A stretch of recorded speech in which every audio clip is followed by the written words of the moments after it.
I want to talk about something I notice in my patients and in myself. There's a pattern that runs through almost every form of suffering I see in the clinic. It's not depression exactly, it's not anxiety.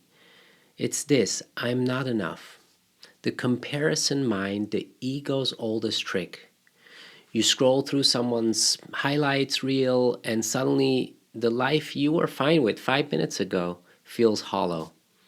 Or you hear about a colleague's success and something tightens in your chest. It feels weird. You come home from a long day genuinely helping people, and somehow it still doesn't feel like it's enough. Why is this? Here's what I've come to understand both from a neuroscience perspective and from sitting in meditation long enough to actually watch my own mind. The brain is wired for comparison.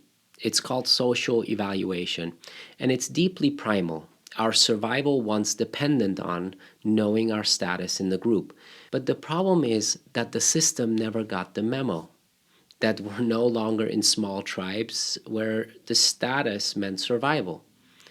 Now it runs in the background constantly, scanning, comparing, calculating. Am I enough? Am I seen? Am I valued? And when the answer in the mind gives us no, and it's almost always no because that's how the system was designed, we start to cope. We cope in one of two main ways. Some of us become the victim.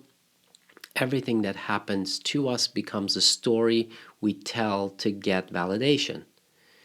Someone commiserates, and for a moment we feel seen. We feel real. We feel like we matter. Others become the bully. We make everyone else the problem.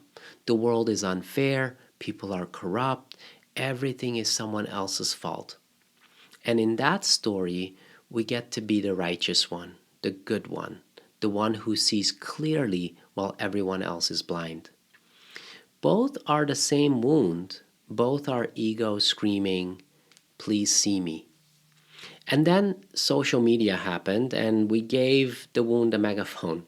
So, how do we course correct? I don't think the answer is to stop wanting to be seen.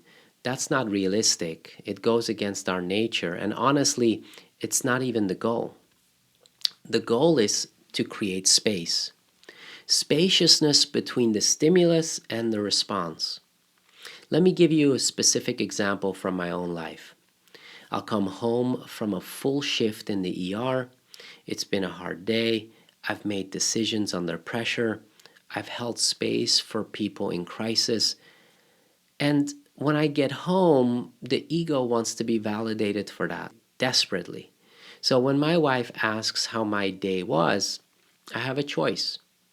I can come from that pre-programmed place where I walk through every difficult patient, every frustration, every moment I felt underappreciated.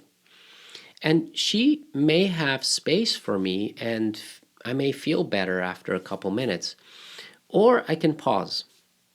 I can actually create a moment of space between the question and my response.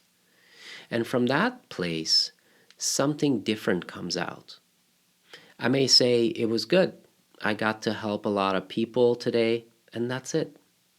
Not because I'm suppressing anything, but because I'm actually present. When I'm not running on autopilot, I realize that this is the truth. I was in a position of privilege all day. Someone trusted me with their life, and that's remarkable. The Buddhist tradition has something that lives in me, and I think about it every time I catch myself before I speak. Before you speak, ask these 5 things. Is it true? Is it timely? Is it kind? Is it necessary? And will it improve on the silence?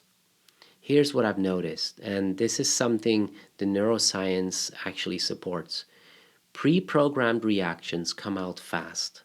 They're automatic. They bypass the prefrontal cortex. The prefrontal cortex is the part of your brain responsible for reflection, nuance, and values.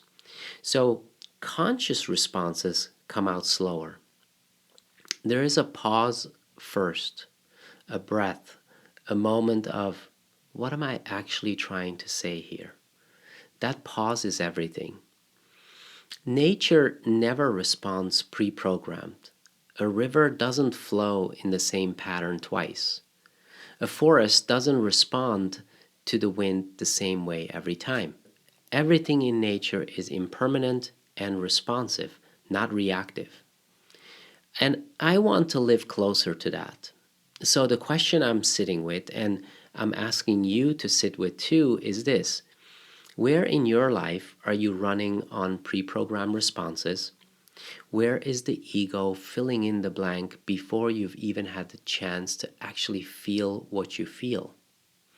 And is there even a small amount of space you could create there? Not to become someone else, not to stop being human, just to slow down enough to respond from that deeper place.